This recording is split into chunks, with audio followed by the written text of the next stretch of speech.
26 नवंबर 2005 की बात है। रात के 2 बज रहे थे, तभी गुजरात पुलिस और राजस्थान पुलिस ने मिलकर अहमदाबाद जिले में एक गैंगस्टर को मौत के घाट उतार दिया। इस गैंगस्टर का नाम था सोहराबुद्दीन शेख।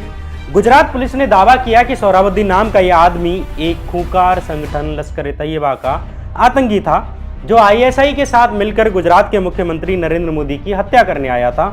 लेकिन एक दिन दिव्य भास्कर अखबार के पत्रकार प्रशांत दयाल के साथ दारू पीते हुए कुछ पुलिस अधिकारियों ने अपनी सेखी मारते हुए कुछ ऐसे राज खोल दिए, जिसके बाद इस पूरे मामले की परतें खुल गईं। इस मामले की जांच करते हुए सीबीआई ने पाया कि सोहराबुद्दीन कोई लश्कर-ए-तैयबा का आतंकी नहीं था, बल्कि लोकल गैंगस्टर था, जिसके गैंग का इस्तेमाल अमित शाह और आईपीएस अधिकारी डीजी बंजारा जैसे लोग राजस्थान के मार्बल व्यापारियों और गुजरात के बड़े बड़े बिजनेसमैन से चौथ वसूलने के लिए किया करते थे, जिन्होंने बाद में एक साजिश रच के खुद ही सोहराबुद्दीन की हत्या करवा दी। सोहराबुद्दीन की हत्या क्यों करवाई गई, ये एक बड़ा सवाल है, जिसका उत्तर इस एपिसोड के अंत तक आपको मिलने लगेगा। लेकिन सोहराबुद्दीन के बारे में सबसे बड़ा खुलासा उसके साथी और सीबीआई के गवाह रहे आजम खान ने किया। आजम खान ने मुंबई की एक ट्रायल कोर्ट में बयान दिया कि सोहराबुद्दीन ने ही गुजरात के पूर्व गृह मंत्री और भाजपा नेता हरेन पांड्या की हत्या की थी, और वो भी अमित शाह के चहेते अधिकारी डीजी बंजारा के कहने पर। डीजी बंजारा ने किसके कहने पर हरेन पांड्या की हत्या करवाई, ये अपने आप में एक दूसरा बड़ा सवाल है। दरअसल गुजरात भाजपा के मंत्री रहे हरेन पांड्या वही आदमी हैं जिन्हें भाजपा के अंदर नरेंद्र मोदी का प्रतिद्वंदी माना जाता था। जब नरेंद्र मोदी पहली बार गुजरात के मुख्यमंत्री बनकर आए, तब से ही हरेन पांड्या और नरेंद्र मोदी के बीच नहीं बनती थी। हरेन पांड्या ने ही गुजरात दंगों के मामले में नरेंद्र मोदी के खिलाफ गवाही दी थी, लेकिन इसके अगले कुछ महीने बाद ही हरेन पांड्या की रहस्यमयी परिस्थितियों में हत्या कर दी गई। बाद में उनके हत्यारे सोहराबुद्दीन को भी गुजरात पुलिस ने एक फर्जी एनकाउंटर में आतंकी बता के निपटा दिया। इसके 3 दिन बाद ही सोहराबुद्दीन की निर्दोष पत्नी कौसर बी को भी बलात्कार करने के बाद गुजरात पुलिस के द्वारा ही मार दिया गया, और कुछ महीने बाद ही कौसर बी और सोहराबुद्दीन मामले के अंतिम गवाह गैंगस्टर तुलसीराम प्रजापति को भी पुलिस कस्टडी में ही मार दिया गया। ये खेल इतना बड़ा है कि जब सोहराबुद्दीन का मामला सीबीआई कोर्ट में चलने लगा, तो इस मामले की सुनवाई कर रहे जज जस्टिस लोया की भी रहस्यमयी तरीके से मौत हो गई।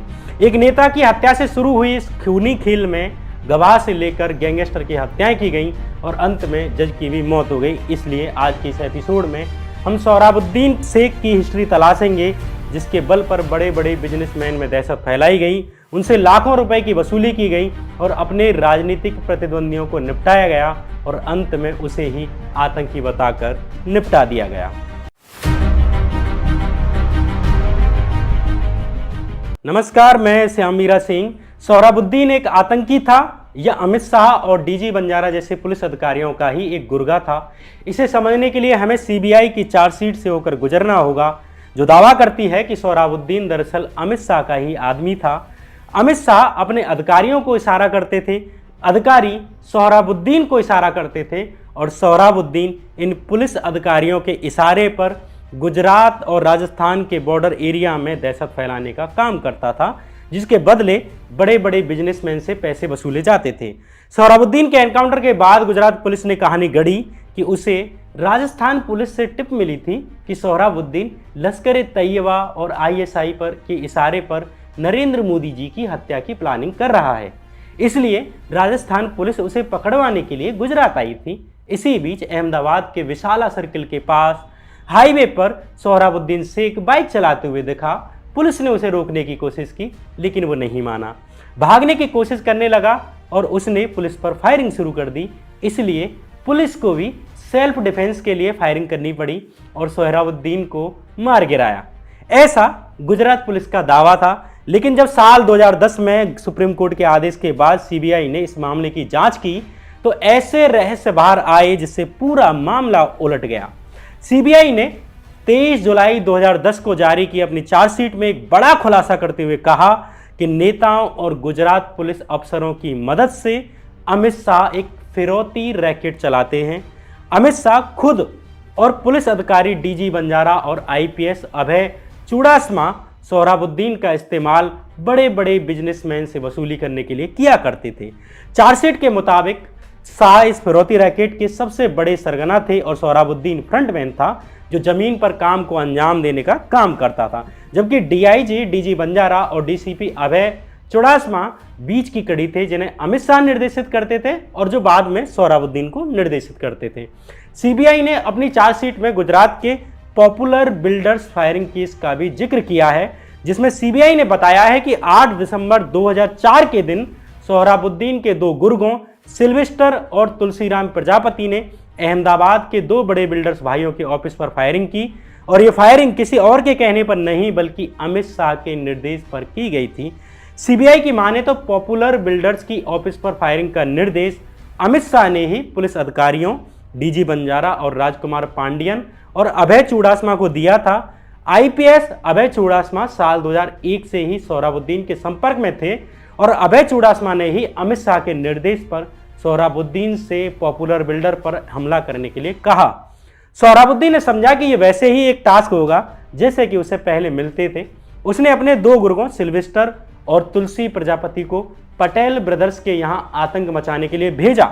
8 दिसंबर 2004 के दिन इन दोनों ने नवरंगपुरा में स्थित पटेल ब्रदर्स की ऑफिस पर ओपन फायरिंग कर दी, लेकिन जिस खेल को सोहराबुद्दीन खेल रहा था दरअसल उसे और कहीं रचा गया था और कोई खेल रहा था। दरअसल ये खेल सोहराबुद्दीन को निपटाने के लिए रचा गया था। इसके 2 कारण माने जाते हैं। एक, चूंकि सोहराबुद्दीन ने ही कथित तौर पर भाजपा नेता हिरेन पांड्या की हत्या की थी, इसलिए उस केस को छुपाने के लिए सोहराबुद्दीन को निपटाना जरूरी हो गया था। दूसरा कारण, राजस्थान के मार्बल व्यवसायियों की लॉबी का सोहराबुद्दीन से नाराज होना माना जाता है, क्योंकि सोहराबुद्दीन ने मार्बल व्यवसायियों को धमकाना और चौथ मांगना शुरू कर दिया था। पहले कारण की बात आगे बताएंगे, पहले दूसरे कारण पर चर्चा करते हैं जिसे कि सीबीआई ने अपनी चार्जशीट में मेंशन किया है। सीबीआई की माने तो सोहराबुद्दीन अमित शाह के फिरौती रैकेट के लिए राजस्थान गुजरात बॉर्डर के क्षेत्रों में काम करता था। सोहराबुद्दीन साल 2002 से ही तुलसी प्रजापति के साथ गैंग बनाकर वसूली का काम कर रहा था। सीबीआई की जांच में पाया गया कि साल 2004 में सोहराबुद्दीन का गैंग गुजरात के सीकर, राजसमंद, नाथद्वारा और उदयपुर जिलों में काफी सक्रिय हो गया था। इन क्षेत्रों में मार्बल का बड़े स्तर पर खनन और व्यवसाय होता है। इन क्षेत्रों से खनन की गई मार्बल को देश भर में बेचा जाता है और विदेश में भी इसका निर्यात किया जाता है। इन्हीं दिनों इस क्षेत्र में हामिद लाला नाम का एक गैंग भी एक्टिव था जो इन मार्बल ट्रेडर्स को बाकी गुंडों से सेफ्टी देने के बदले वसूली किया करता था। लेकिन अब सोहराबुद्दीन गैंग चाहता था कि चौथ के पैसे उसे मिले, ना कि हामिद लाला गैंग को। साल 2004 में सोहराबुद्दीन ने अपने साथी तुलसी प्रजापति के साथ मिलकर हामिद लाला को निपटा दिया और अपने राजनीतिक आकाओं के संरक्षण की वजह से सोहराबुद्दीन की ताकत बढ़ चुकी थी। धीरे धीरे सोहराबुद्दीन गैंग अपने आकाओं की परवाह किए बगैर खुद अकेले ही वसूली मांगने में लग गया। सोहराबुद्दीन ने राजस्थान के मार्बल व्यवसायियों में और अधिक दहशत फैलाना शुरू कर दिया। राजस्थान के मार्बल व्यवसायियों की लॉबी ने भाजपा को चुनाव जिताने में मदद की थी राजस्थान में, और उसके भाजपा नेताओं के साथ अच्छे संबंध थे। ऐसे ही साल 2004 के अक्टूबर-नवंबर महीने में सोहराबुद्दीन ने राजसमंद जिले के आरके मार्बल के मालिक पाटनी ब्रदर्स को भी कॉल करके धमका दिया और फिरौती मांगने लगा। ये एक तरह से पीक समय था। मार्बल व्यवसायी इसके बाद अपने पॉलिटिकल कॉन्टैक्ट से मिले। सीबीआई की चार्जशीट के अनुसार आरके मार्बल के डायरेक्टर विमल पाटनी, जिन्हें कि सोहराबुद्दीन के द्वारा धमकी दी जा रही थी, उन्होंने राजस्थान के तत्कालीन गृह मंत्री गुलाबचंद कटारिया से मुलाकात की और कटारिया ने गुजरात के तत्कालीन गृह राज्य मंत्री अमित शाह से संपर्क किया। अमित शाह ने एटीएस यानी कि एंटी टेरर स्क्वाड के तत्कालीन डीआईजी डीजी बंजारा को सोहराबुद्दीन का एनकाउंटर करने का इशारा दे दिया। चूंकि सोहराबुद्दीन को खुद पुलिस अधिकारियों का सह मिला हुआ था और वसूली की हिस्सेदारी में नेताओं से लेकर अधिकारियों तक सब शामिल थे, इसलिए सोहराबुद्दीन को फंसाने के लिए ऐसा राजनीतिक जाल बुना जाने लगा जिसके आधार पर सोहराबुद्दीन को निपटाया जा सके और उसे बाद में जस्टिफाई किया जा सके। चूंकि सोहराबुद्दीन के खिलाफ गुजरात में कोई केस नहीं था, इसलिए एक केस तैयार करने की प्लानिंग की गई। सीबीआई के अनुसार अमित शाह के निर्देश पर ही आईपीएस अभय चुड़ासमा ने सोहराबुद्दीन से कहा कि वो पॉपुलर बिल्डर्स नाम के प्रसिद्ध बिल्डर भाइयों रमन पटेल और दशरथ पटेल के जहां जाकर दहशत फैला के आए। सीबीआई के अनुसार सोहराबुद्दीन के द्वारा टेरर इसलिए फैलवाया जा रहा था ताकि पटेल बिल्डर्स और बाकी बड़े बिजनेसमैन के मन में दहशत फैलाई जाए, जिसके बाद सोहराबुद्दीन को निपटाने के बदले वसूली की जाए। मतलब खुद ही दहशत फैलाना और दहशत रोकने के बदले खुद ही वसूली करना। और ऐसा हुआ भी। पॉपुलर बिल्डर्स के मालिक रमन भाई पटेल, जिनकी ऑफिस में सोहराबुद्दीन के गुर्गों ने फायरिंग की थी, उसने बयान दिया कि अमित शाह और डीजी बंजारा ने इस मामले में उन्हें सोहराबुद्दीन के खिलाफ बयान देने के लिए फोर्स किया। जैसा कि पहले ही बताया गया कि सोहराबुद्दीन के लिए ऐसा केस तैयार किया जा रहा था जिसमें कि उसकी हत्या को जायज ठहराया जा सके। इंडियन एक्सप्रेस अखबार की खबर के अनुसार रमन भाई पटेल, जो कि पॉपुलर बिल्डर्स के मालिक थे, उन्होंने बयान दिया कि सोहराबुद्दीन एनकाउंटर के बाद 6 दिसंबर 2005 के दिन गुजरात एटीएस ने मुझे और मेरे भाई को घर से उठा लिया, जहां आईपीएस राजकुमार पांडियन और डीजी बंजारा ने मुझे धमकी दी कि मैं सोहराबुद्दीन और तुलसी राम प्रजापति और अन्य के खिलाफ बयान दूं। उन्होंने ये भी कहा कि अगर मैंने उनकी बात नहीं मानी तो वे मुझे भी फेक केस में फंसा देंगे।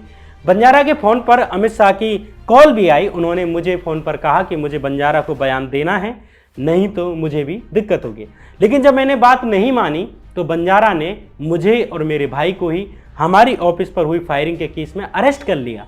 पॉपुलर बिल्डर्स के मालिक रमन पटेल ने कहा कि बंजारा ने मुझसे कहा था कि या तो मैं 1 करोड़ रुपए फिरौती दे दूं, नहीं तो सोहराबुद्दीन की तरह मारा जाऊंगा। मैं डरा हुआ था और मैंने बंजारा और पांडियन को 60 लाख रुपए दिए। ये पैसे हमने तब अरेंज किए थे जब हम बंजारा की कस्टडी में थे। हमारे ऊपर 7 केस लाद दिए गए। बाद में मुझे पता चला कि अमित शाह हमें पासा एक्ट यानी prevention of anti social activities के अंदर मुकदमा करने की प्लानिंग कर रहे थे। मेरी भतीजी की शादी होने वाली थी, हम डरे हुए थे। इसके बाद मैं अहमदाबाद जिला सहकारी बैंक के अध्यक्ष अजय पटेल के संपर्क में आया। अजय पटेल ने हमें बताया कि अमित शाह ने पूरे मामले को सुलझाने के लिए पैसे की मांग की थी और 1.5 करोड़ रुपए की मांग की थी। मैंने अपनी भतीजी की शादी को ध्यान में रखते हुए 2 बार 25-25 लाख और 1 बार 20 लाख रुपए का भुगतान किया। रमन पटेल ने यह भी कहा कि मेरे लिए ये स्पष्ट हो गया कि सोहराबुद्दीन को आर्थिक लाभ के लिए नहीं बल्कि राजनीतिक लाभ के लिए मारा गया था। रमन पटेल के उपरोक्त बयान आपको इंडियन एक्सप्रेस वेबसाइट पर मिल जाएंगे। सीबीआई ने अपनी चार्जशीट में दावा किया कि सोहराबुद्दीन अमित शाह के फिरौती गिरोह का ही एक सदस्य था और अंत में उसकी गैर कानूनी तरीके से हत्या कर दी गई और प्रचारित कर दिया गया कि वो लश्कर ए तैयबा का आतंकी था जो पाकिस्तान की खुफिया एजेंसी आईएसआई के इशारे पर नरेंद्र मोदी की हत्या करने आया था। सीबीआई ने सोहराबुद्दीन की हत्या का जो कारण बताया वो फिरौती और मार्बल लॉबी के नाराज होने से जुड़ा हुआ है। लेकिन सोहराबुद्दीन हत्या मामले में सबसे बड़ा खुलासा तब हुआ जब साल 2018 में सोहराबुद्दीन गैंग के एक मेंबर ने मुंबई की एक ट्रायल कोर्ट में बयान दिया। इस गवाह का नाम था मोहम्मद आजम खान। मोहम्मद आजम खान ने अदालत में कहा कि उस वक्त सोहराबुद्दीन ने मुझे बताया था कि उसे गुजरात के गृह मंत्री हरीन पांड्या की हत्या करने के लिए डीजी बंजारा से पैसे मिले थे और उसने वह पूरा काम किया। मैंने उससे कहा कि उसने जो कुछ किया था वह गलत था और उसने एक अच्छे इंसान की हत्या की थी। गवाह आजम खान के बयान के बाद हरीन पांड्या की मौत की दोबारा जांच किए जाने की मांग की जाने लगी। Centre for public interest litigation यानी कि CPIL नाम के एक NGO ने हरीन पांड्या की रहस्यमयी मौत की दोबारा से जांच करने की मांग करते हुए सुप्रीम कोर्ट में PIL डाली। लेकिन सुप्रीम कोर्ट में जस्टिस अरुण मिश्रा और जस्टिस MR शाह की बेंच ने 15 जुलाई 2019 के दिन इस PIL को खारिज कर दिया। हालांकि गवाह आजम खान की गवाही से बहुत पहले ही साल 2011 के अगस्त महीने में DNA नाम की एक न्यूज वेबसाइट ने दावा किया था कि गुजरात पुलिस के उनके एक सोर्सेज ने उन्हें बताया है कि सोहराबुद्दीन के साथी तुलसी राम प्रजापति को हरीन पांड्या की हत्या के लिए इस्तेमाल किया गया था। DNA वेबसाइट के अनुसार सोहराबुद्दीन ने हरीन पांड्या के मर्डर का काम सबसे पहले असगर अली को दिया था। जानकारी के लिए बता दूं कि असगर अली को हरीन पांड्या की हत्या के मामले में अरेस्ट किया गया था। DNA वेबसाइट के अनुसार असगर अली ने पुलिस के इस सोर्स को बताया था कि जब उसने यानी कि असगर अली ने सोहराबुद्दीन से हरीन पांड्या की हत्या के टास्क को पूरा करने से इनकार कर दिया तो सोहराबुद्दीन ने यह टास्क तुलसी प्रजापति को सौंपा और तुलसी प्रजापति ने हरीन पांड्या का मर्डर कर डाला और इसके बदले सोहराबुद्दीन ने तुलसी प्रजापति को इनाम भी दी। DNA वेबसाइट के अनुसार सोर्स ने उन्हें बताया कि सोहराबुद्दीन और तुलसीराम प्रजापति को फेक एनकाउंटर में मारने का प्लान हरीन पांड्या की मौत के बाद ही बन गया था। DNA वेबसाइट ने दावा किया कि एक समय के बाद जिन आकाओं ने सोहराबुद्दीन से कहकर हरीन पांड्या को मरवाया था धीरे धीरे उनका सोहराबुद्दीन में विश्वास कम होने लगा, जिससे दोनों के बीच इक्वेशंस बिगड़ गई। जब साल 2004 के लोकसभा चुनावों के बाद केंद्र में अटल बिहारी वाजपेयी की सरकार चली गई और कांग्रेस की सरकार आ गई, तो मुख्य साजिशकर्ताओं को एक दूसरा बड़ा कारण मिल गया, जिससे कि सोहराबुद्दीन और तुलसीराम प्रजापति को रास्ते से हटाना जरूरी हो गया था, क्योंकि उन्हें डर था कि एक ना एक दिन हरेन पांड्या की मौत का मामला रीओपन होगा और जांचकर्ता सोहराबुद्दीन तक पहुंच जाएंगे। इसलिए ये सवाल बेहद महत्वपूर्ण है कि इसकी स्वतंत्र जांच हो कि हिरेन पांड्या को मारने के लिए सोहराबुद्दीन को सुपारी किसने दी थी। दूसरा सवाल ये कि सोहराबुद्दीन ऐसे कौन से राज जानता था जिसके कारण उसे भी निपटाया गया, वो भी गुजरात पुलिस के द्वारा। इससे ये तो तय है कि हिरेन पांड्या के असली अपराधी ऊपर के लेवल के थे। डीएनए वेबसाइट की खबर के बाद ही साल 2011 के अगस्त महीने में ही गुजरात के पुलिस पूर्व आईपीएस अधिकारी संजीव भट्ट ने भी खुलासा किया था कि वे हैदराबाद के रहने वाले क्रिमिनल असगर अली से साल 2003 में साबरमती जेल में मिले थे, जो उस वक्त हरेन पांड्या की हत्या के आरोप में साबरमती जेल में कैद था। उसने उन्हें बताया था कि सोहराबुद्दीन प्रजापति के गुर्गे तुलसीराम प्रजापति ने ही हरेन पांड्या की हत्या की थी। आपको बता दूं कि उस वक्त संजीव भट्ट साबरमती जेल के एसपी थे। संजीव भट्ट के अनुसार असगर अली ने उन्हें बताया था कि सोहराबुद्दीन ने हरेन पांड्या की हत्या के लिए सबसे पहले उससे ही कॉन्ट्रैक्ट किया था और इस काम के लिए उसे अहमदाबाद भी लाया गया था। और इसी वक्त असगर अली को आईपीएस अधिकारी अभय चूड़ासमा से मिलाया गया, जिन्होंने हरेन पांड्या की हत्या को अंजाम देने के लिए हथियार मुहैया कराने के लिए कहा था। इसके बाद उसने हरेन पांड्या की रेकी भी की, लेकिन लास्ट मौके पर पलट गया और हैदराबाद वापस लौट गया। ये बयान असगर अली ने संजीव भट्ट को दिया था। इसके बाद उसे पता चला कि सोहराबुद्दीन के साथ ही तुलसी प्रजापति ने हरेन पांड्या की हत्या कर दी है। संजीव भट्ट ने दावा किया कि असगर अली के इस खुलासे के बाद उन्होंने उस वक्त के गृह मंत्री अमित शाह को सूचित किया, जिन्हें रिपोर्ट करना उनका कानूनी काम था। लेकिन शाह इस सूचना के सुनते ही परेशान हो गए और इसके बारे में किसी और से बातचीत न करने के लिए उनसे कहा। साबरमती जेल के तत्कालीन एसपी संजीव भट्ट ने इसके बाद अमित शाह को एक पत्र लिखकर हरेन पांड्या की मौत की साजिश में शामिल सोहराबुद्दीन और कुछ पुलिस अधिकारियों के बारे में सूचित किया, लेकिन इसके बाद ही उनका साबरमती जेल से ट्रांसफर कर दिया गया। हालांकि अमित शाह के बारे में बयान देने वाले संजीव भट्ट अभी भी लंबे समय से जेल में कैद हैं। भाजपा के पूर्व गृह मंत्री रहे हिरेन पांड्या की हत्या के पीछे की राजनीतिक साजिश के बारे में सबसे बड़ा सवाल तो हिरेन पांड्या के पिता ही खड़ा करते हैं, संजीव भट्ट या असगर अली ही नहीं। उन्होंने अपने बेटे की हत्या के पीछे गुजरात के तत्कालीन मुख्यमंत्री पर आरोप लगाया था। सिर्फ आरोप ही नहीं लगाया था, बल्कि सुप्रीम कोर्ट में एक याचिका दाखिल करके मुख्यमंत्री मोदी की भूमिका की जांच करने की मांग भी की थी। हालांकि अदालत ने सबूतों की कमी के कारण इस पीआईएल को खारिज कर दिया। यहाँ विचारने की बात यह है कि सबूत इकट्ठा करने का काम पीड़ित पर डालना कितना उचित है, खासकर हाई प्रोफाइल केसेज में जहां आरोपी सीधे अपराध को अंजाम नहीं देता, बल्कि ए बी से कहता है और बी सी से कहता है और सी डी को घटना को अंजाम देने के लिए कहता है और डी जानता भी नहीं कि वो ए कौन है जिसके कहने पर वो इस घटना को अंजाम दे रहा है। ऐसे में सबूत तलाशना बेहद मुश्किल है। ऐसे में जरूरी है कि स्वतंत्र जांच हो, मामला खारिज ना हो। इसलिए अगले एपिसोड में हम बात करेंगे हरेन पांड्या के मामले की और इस मामले की बारीकियों को तलाशेंगे कि हु किल्ड हिरेन पांड्या, हिरेन पांड्या को किसने मारा।